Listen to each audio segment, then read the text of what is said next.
I'm Maria Menounos, and you're tuned in to AfterBuzz TV, the ESPN of TV talk. Now, let the buzz begin.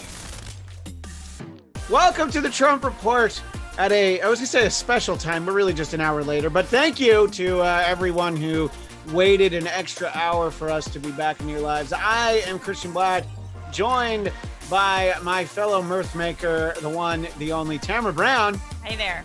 She gets a round of applause today. I saved those jokes from the cutting room floor because we didn't really have time for jokes last week. And I'm like, no, I stand by these jokes. And of course, Chelsea Galicia with some quick on her feet improv. Why, thank you. You clearly spent some time at the Upright Citizens Brigade Theater. You at least did level one. It was apparent there. So, kind of. The place over on Hollywood. Which one's that one? Yeah, that's the one. No, maybe that's IO. IO was on Hollywood. That's improv. Yeah, it used to be called Improv Second Olympic. City. Second City. That's the one that I did, guys, years ago. But I'm glad those skills came in handy today. That's right, because there's one thing that Chelsea Galicia does. It's always affirm. So we, I don't know if you guys have heard, but remember how coronavirus went away? Do you guys remember that, right? That was so awesome. I was so excited. I mean, I even got my hair cut. So clearly I was drinking the Kool-Aid. I was like, oh, this is so great. I'm so glad. Yeah, that's right. And I was just like, oh, it was so great that we, remember, hey guys, remember Corona? I was already with all those memes. Yeah, apparently it's still around. And we live in a state where it's around a lot, but we don't live in Florida or Texas where, come on. You think that either of those governors want to actually get in front of reporters and cameras and say, yeah, we got to notch it back a little bit. And, bars have to close, wear a mask. But anyway, I got to go. Nobody's making you wear masks at this point. I think some mayors are. So I don't know. I mean, all you can do is make light of how cavalier some of these things were. But you see facts like new coronavirus cases surged nearly 50% in just the last week. 31 states are seeing an uptick, and Arizona is the latest hotspot. They've closed bars, gyms, and water parks. And I heard of someone giving an account of going to a water park in Florida. I mean, those shouldn't have been open last year, when there was no virus, except for the virus that lives in the water at the water park. So I think that's the least you can do is close the water parks. And Dr. Fauci, remember him? Maybe not. But he says that we could get to 100,000 new cases every day compared to 40,000 now, which, 40,000 sounds pretty good when the alternative is 100. But I think the most surprising thing that Dr. Fauci says, it could get very bad. So what's this? This is okay. You don't have to worry about this. So we get all this news, and we're in Southern California, where I think all they've done so far is no bars. Bars were open for 2 weeks, so I hope you got all your drinking in. And at least in Los Angeles County, the beaches aren't open for 4th of July. So I think that's all we're gonna do. So Tamara, we're gonna beat Corona next week, right? So everything's gonna be back to normal. Movie theaters can open after that. That has to be right? I mean, it's a question. If our city council members had their way, then yes, we'd kissing booths would be open once again. It's just the viral videos that go around now of everybody freaking out in a Trader Joe's, the signs that I'm just talking about LA, where businesses have posted they've had to close locations, not for safety reasons, but because their employees are being tormented by customers who refuse to comply with the rules, who won't wear a mask or just do the things that they're asked of. It's unbelievable how, people are so stubborn. Even in a life or death situation, they are just completely stubborn, and they're mistreating the employees. And, I heard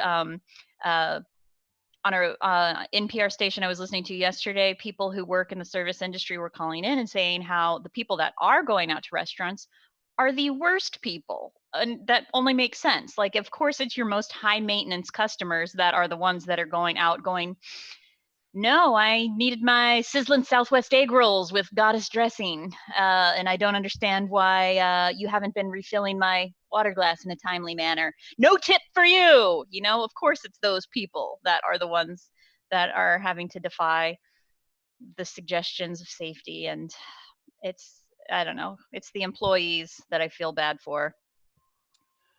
Chelsea, as you hear all of these states that are, some of it surprising, Texas and Florida being the ones that it's like, oh, now you care.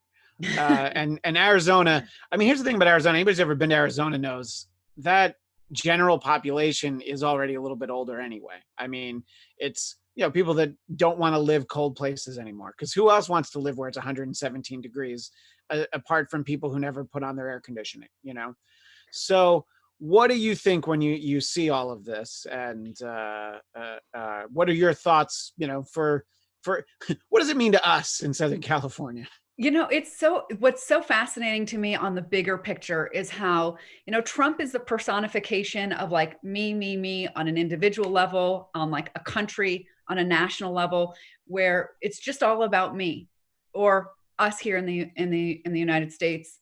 And then so people are reflecting that it's all about me, my comfort or discomfort in wearing a mask, and my freedoms.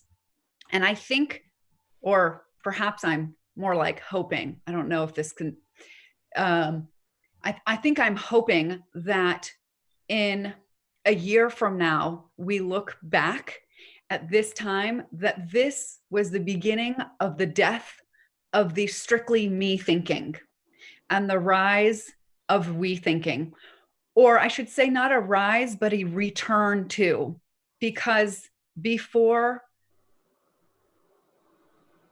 America, we acknowledged that we were societal, tribal, community, social beings, and the American ideal of individualism took over, like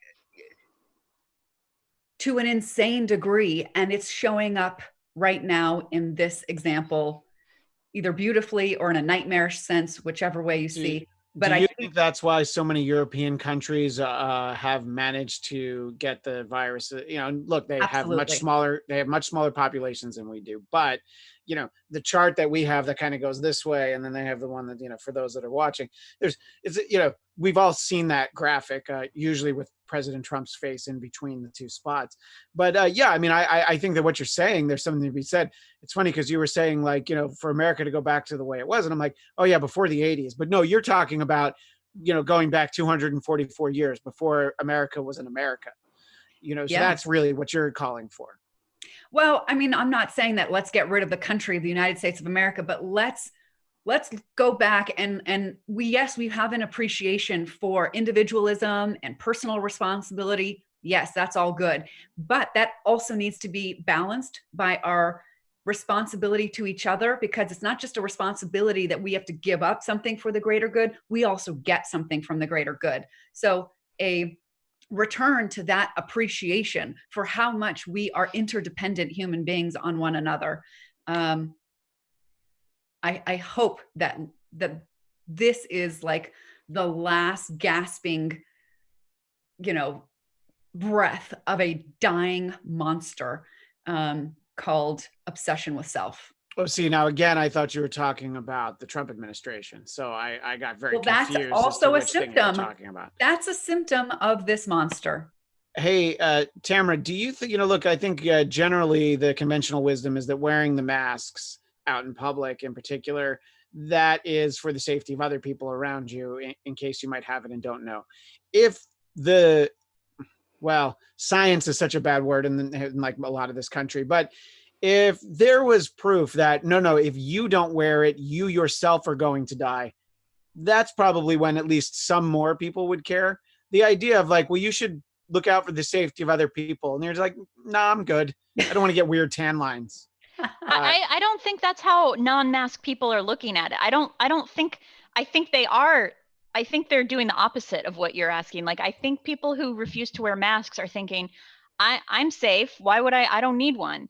Because I've been getting in a few social media threads with people who think that they have the right not to wear a mask. And I just keep repeating over and over and over again, I get that you don't believe it works. Let's say that masks are ridiculous. What's the harm in wearing one out of courtesy, out of respect for everybody else in your community? And they will not answer the question. They just double down on, this is the documentation that proves that it prevents no germs. They just double down on it doesn't work. And I'll just keep repeating, I understand that that's what you're saying. But for other people, so honestly, I don't think that people who refuse to wear masks are considering that this is for other people. They're just solely thinking of, I don't need it, so I'm not wearing it. Yeah, I mean, I think sometimes your justification is, I don't wear them because I don't believe in it. It's just sort of that simple. President Trump has to, at this point, be aware that people are trying to encourage him to support them and maybe even wear one. And the only reason why I say he has to be aware now is because Fox and Friends actually said, it would just set a good example, is the quote from. So that's the only way you can be sure he gets a piece of information, is if it is said on Fox and Friends. Certainly not in a Department of Justice briefing. No. Now, if Fox and Friends were to read that, then odds are pretty good. Yeah. So if Steve Ducey says it, that's going to mean more than any heads of state. But then Ducey he tried to be too cute when he said MAGA should stand for masks are great again. I just that. Although, you know what, if that's what convinces him, sure. But were masks great at one point? I mean, in the Wild West, sure. I mean, you try robbing a stagecoach without one. Fair. Yeah. I imagine the Lone Ranger if he didn't wear a mask. He'd just be a guy in a silly hat. But I don't know that. I don't know that. I think that he's dug in now with the, when you're courting people who can support you when you, I'm using air quotes, accidentally retweet a video where someone yells white power. When those are the people you're catering to, you have to just not wear masks. And I mean, as Trump, I'm saying that has to be what the thinking is, despite the fact that you read about how much they sanitize anywhere he goes, how much testing there is for people around him. So clearly he knows that it's something, because we've talked about it, I think as recently as last week.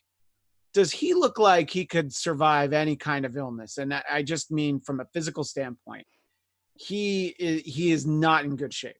I don't think Joe Biden looks particularly healthy either. But at least he's not morbidly obese. So the interesting thing will be, the presidential race is going to come down to, we're just going to give them both coronavirus and whoever survives wins. It'll be like American Gladiators. They have to go through a obstacle course. Yeah, Fight exactly. With those giant Q-tip things. But you know what? You just used the phrase presidential race. Let's just see who can run faster. Like I don't know, a kilometer. I don't. A few. That sounds too much, actually. Let's just see who can run faster, and then that'll be the new standard. But as we've talked about, when President Trump accepts the nomination, which is always weird when you're running for re-election, that he's like, well, I'm not going to do it in North Carolina because those squares want me to wear a mask. Well, now the city of Jacksonville, where he is expected to accept the nomination, is actually mandating that people wear their masks. But I mean, that's not going to stop him. I mean, let's put it this way. Do you think we'll ever see Donald Trump wearing a mask? I'll ask you first, Chelsea. Ever? I just can't. My answer is no. Let's because yeah, probably. we've seen Pence do it. but it's Maybe just when he's giving his Benghazi style testimony in front of Congress, because I hope that this situation about the bounties on American soldiers sure gets investigated to the same degree Benghazi was. What do you think, Tamara? Do you think that we'll ever see Donald Trump wearing a mask? Yeah, I think if Ivanka's fashion brand starts making masks and he needs to promote them, very good, very high quality masks, then yes, he would start wearing one. Well, let us know what you think in the chat. I am convinced that we'll never see him wear one. If Ivanka starts making fashionable masks for ladies, you'll see Pence wearing those too, just because I think that's basically how Trump, that's what he thinks that Pence is there for. Or if they give him a gold-plated mask. Well, if they give him a mask that has a Kentucky Fried Chicken double down inside of it, so yes, it becomes a feed bag. It's like a bridle. He just absolutely from the inside. That's exactly what it'll sound like. Just more slurping. So you alluded to it, Chelsea, and President Trump. Where's that been? Where's that been for 3.5 years? Just now, accidentally. President Trump tweeted that claims that from the intelligence community that Russia paid the Taliban to kill U.S. troops. He characterized that as, quote, wishful thinking, as families of 3 Marines burned alive in an attack which led to the plot being exposed, demanding justice. So he's saying that that's wishful thinking. That's what this was. I mean, there's no tone anymore to refer to, tone deaf, but I mean, there's always a way to talk yourself out of almost anything, but he always manages to find the way that is just like, ugh. So as we hear about this, Chelsea, since you brought it up earlier, I wanted to let you go first on this idea that Russia was paying the Taliban, putting a bounty on American soldiers. Just the fact that we're getting this reporting, we're having President Trump say that it was, I think first it was, nobody ever told me. 2, I didn't get that far in the briefings, because the excuse is I didn't read it, I didn't hear it, which that goes back to the video I referenced where somebody shouted white power. So what do you think about this story on its merits and then the White House's response to it, Chelsea? Okay, let's first imagine that this story came out during the Obama administration. Even if it was a rumor, even if it was like one intelligence report from the least credible agency that there is out there, it would be nonstop CNN. 24-hour news. Even if there was conflicting intelligence about it, that means that there was something there, something worth investigating, and he did nothing. Either because he didn't read about it. I mean, I don't think it's been argued that it wasn't provided to him in writing. The issue is he doesn't like reading. And then he wants to hear everything, but then people are afraid to tell him what he doesn't want to hear and they're afraid they're going to get fired. So this is a terrible commander-in-chief. How do you not read this stuff? That you put people in the position where they're afraid to tell you the truth, or even that there's a possibility. If this had just been like a rumor, if this was like a mustard seed size of like could be truth, that is worth investigating with everything that we have. And the fact that we're caught on the part about, well, did he know about it, is so silly, because that's not the issue here.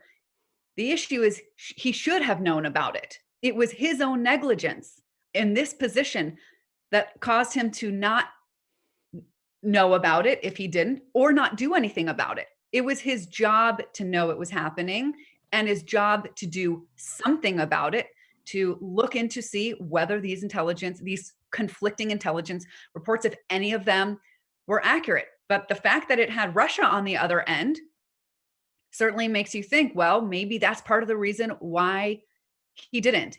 Either way, whichever way you look at this has to be sort of the Hillary Benghazi equivalent of the Trump administration. And if he's not held to that same rigorous investigation, then I don't believe anybody who says that they care about our troops. And he better be very careful once the speeches come about, or at any point, as much as the right likes to tout this love, deep appreciation, the military, the troops, they hold them up on this pedestal that they don't back up with action. So he better be very careful the next time in a speech he touts his love for the troops, because somebody is going to say, well, now that you mention it, let's talk about the troops.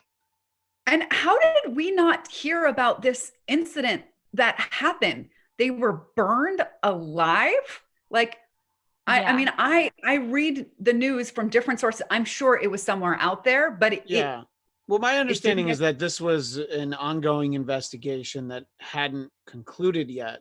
So that, look, that might be why maybe. Where are these people's families? But maybe there are people in the media that were hanging on to it for whatever reason. You never know why the people involved just maybe didn't want to talk about it, but you're right. Tamra, back to Chelsea's earlier point, the idea that he doesn't like to read and that, he's not going to see anything, we get that, but there needs to be somebody that's like, Mr. President, there's this thing that you should actually know about because someone might ask you about it. It just turned out that they didn't ask him about it for a year, but it ought to be somebody's job first of all, for any president, because even a president who likes to read, you're not going to necessarily see everything because. Yeah, the position is called bad news bears, and he can't get fired for delivering bad news. Yeah, that's right. Yeah, it should be some kind of, that should be it should be a nonpartisan lifetime appointment, where you're your job is Wednesdays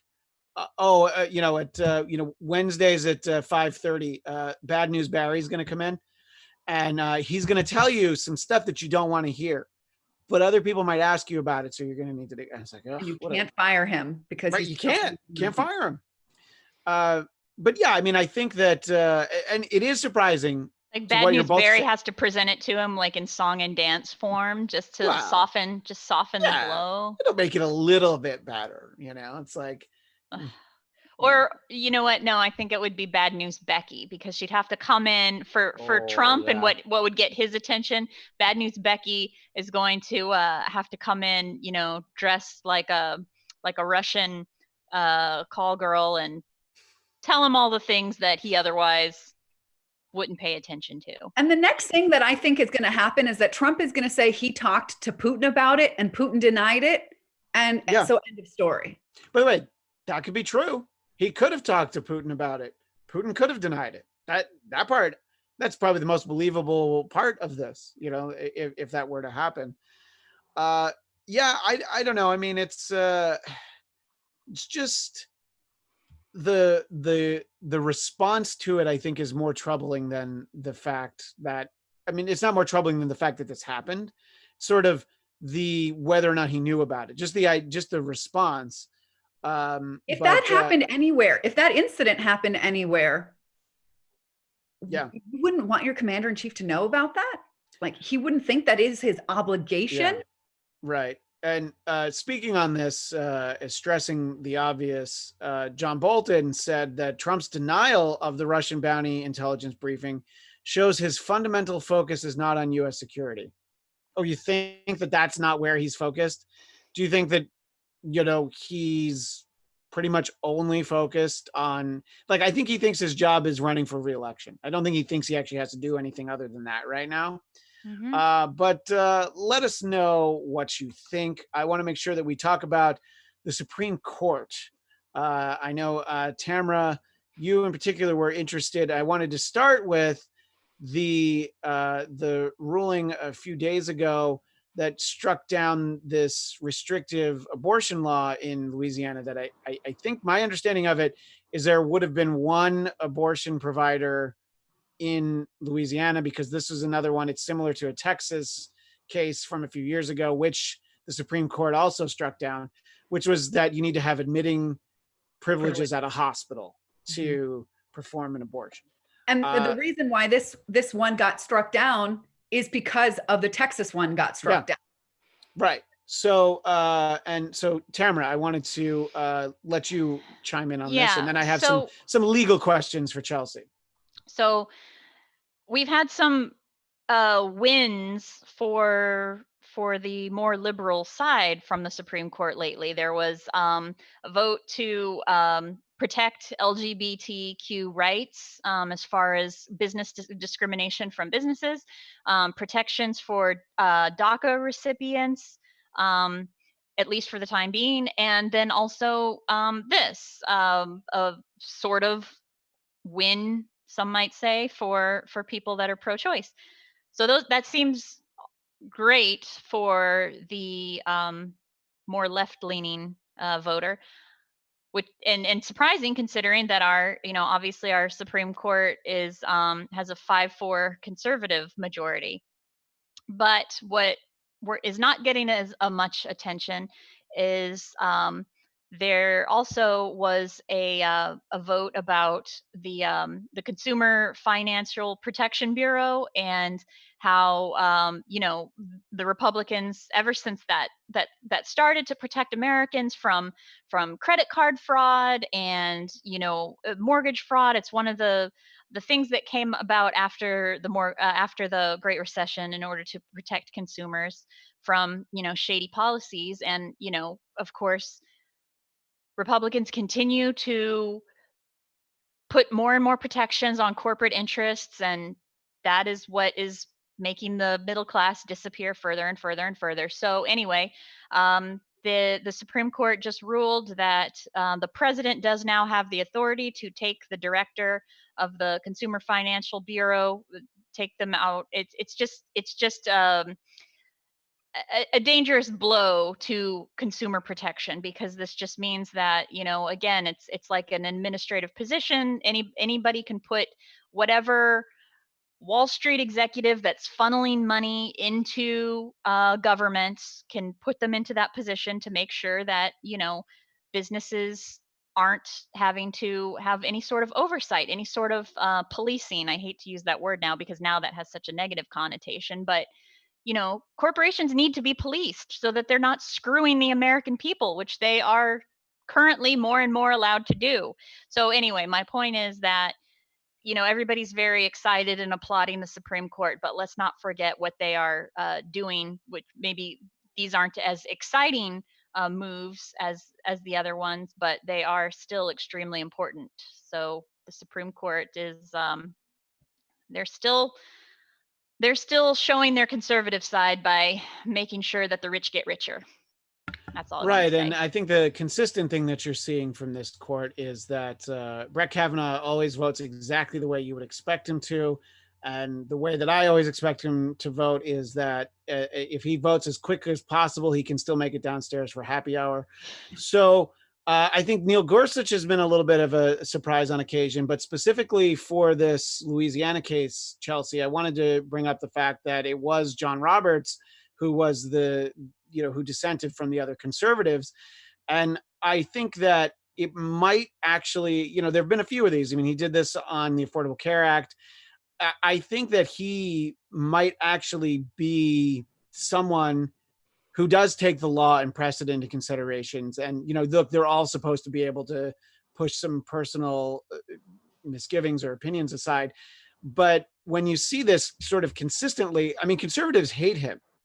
And I think that, I don't know, I mean, it's almost like officiating in sports, if both sides were to hate you equally, it's like, well, you're probably good at your job. And obviously, look, there's plenty of things about John Roberts that liberals have to, be upset about. But this one in particular is like, look, there's this precedent from this other case. We're not going to undo that precedent. Yeah. So what are your thoughts just sort of about this specific ruling and what that says to you about John Roberts? I mean, people want it on the surface because it looks like he voted to be pro-choice, right? That's on the very surface. That's what it looked like. But he didn't actually vote that way. He voted for precedent. He voted for the principle of stare decisis. He was himself on the court when the Texas case was decided, not even that long ago. And he was against the ruling that they came to, which was to strike down this rule that, or law that prohibited doctors from performing abortions unless they had admitting privileges at a nearby hospital. So he disagreed with that ruling.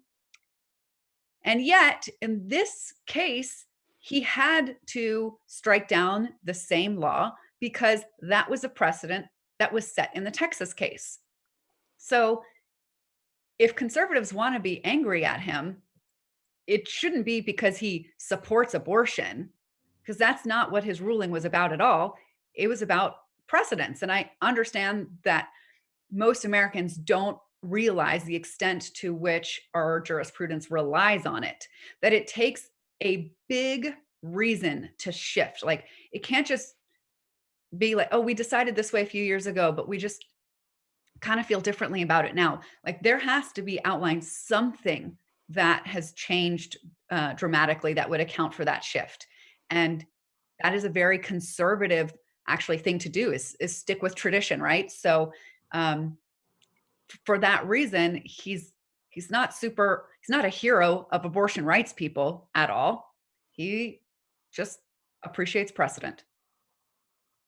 And then I wanted to talk about the ruling from today, which was that Montana is not allowed to exclude religious schools from a state scholarship program. I mean, I understand this sort of on the micro level. I understand, where you might want to rule that a religious school. I just think that in some places, like where I grew up, there were not a lot of schools, but if the Catholic school was definitely the better one. There were really two options. Wasn't really like, there's no prep school where I'm from. I'm from the mean streets. No, but if you wanted your kid to go to a better school, you were going to go to the Catholic school. And so if, you needed some kind of scholarship, I know. So the point is that I can understand circumstances where saying, well, no, you can't go to a religious school. It's like, well, then the better school in a specific area. And they're not saying that this is, they didn't make a ruling that says something for the state. They're just saying you can't do this for Montana. But am I missing the bigger point? Just because I could think about the fact that, like, well, yeah, I mean, if you want to get some real learning done, maybe go to the fancy religious school.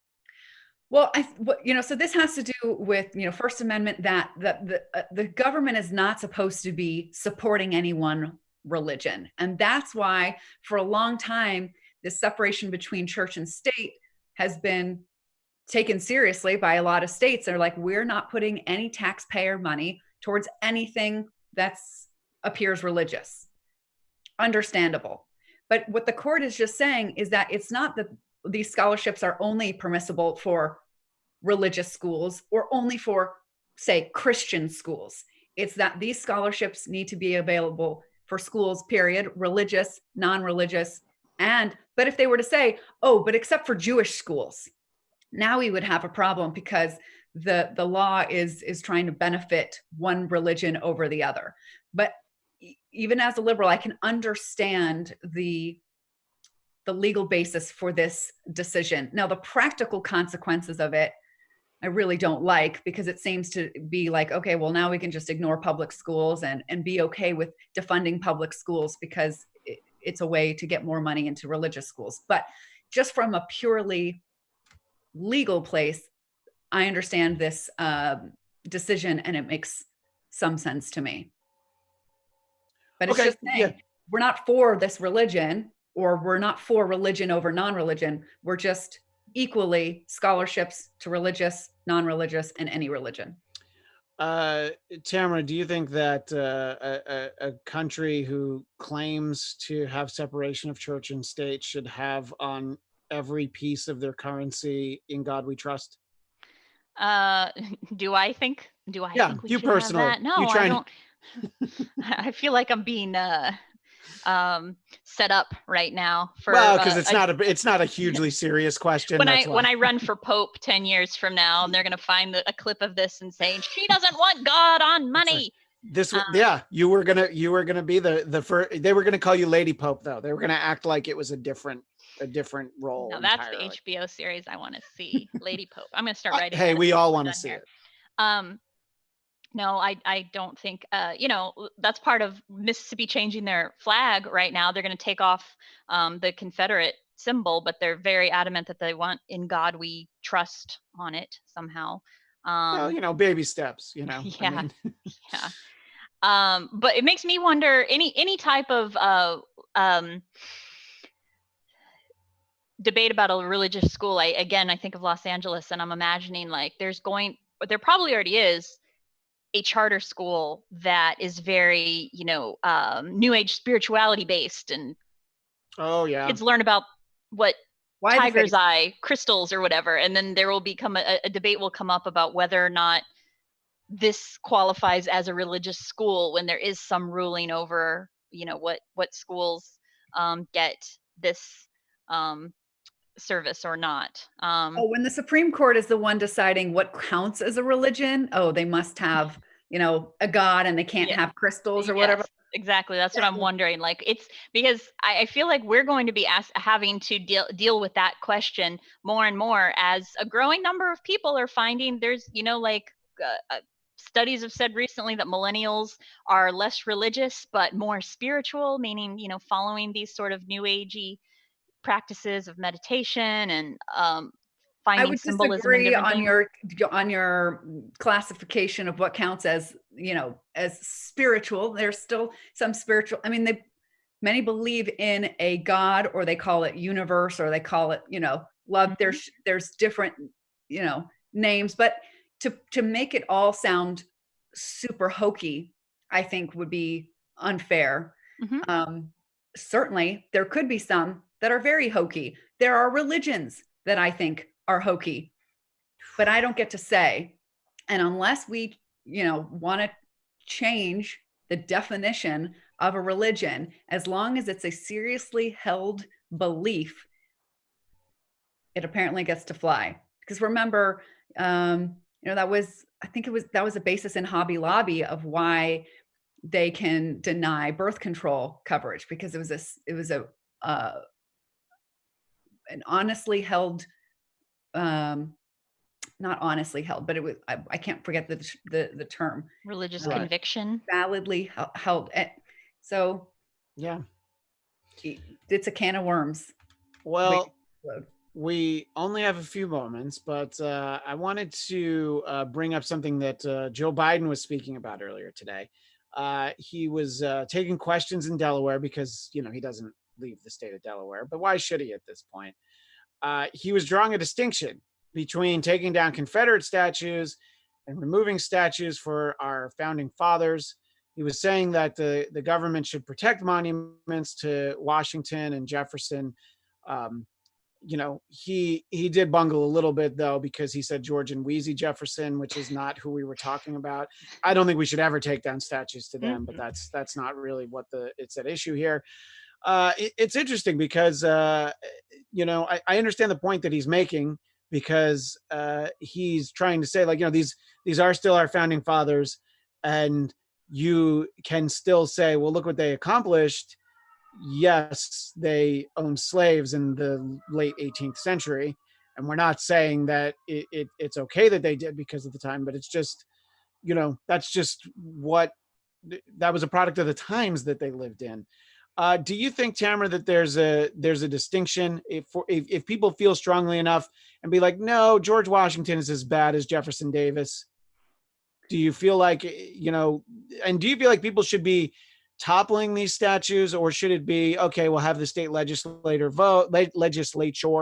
vote, and then we'll remove them? Or what are your thoughts on this in My general? thoughts are, as a white person, I have been abstaining from the statues debate. I feel that because I have the privilege of not being personally offended by, I mean, you know, it is still offensive to honor a Confederate general, no matter what your whether you're white or not. But when it comes to what Washington did in his life, should a statue come down, I think I'll leave that to people who are affected by the repercussions of slavery to decide. And I also am not sure.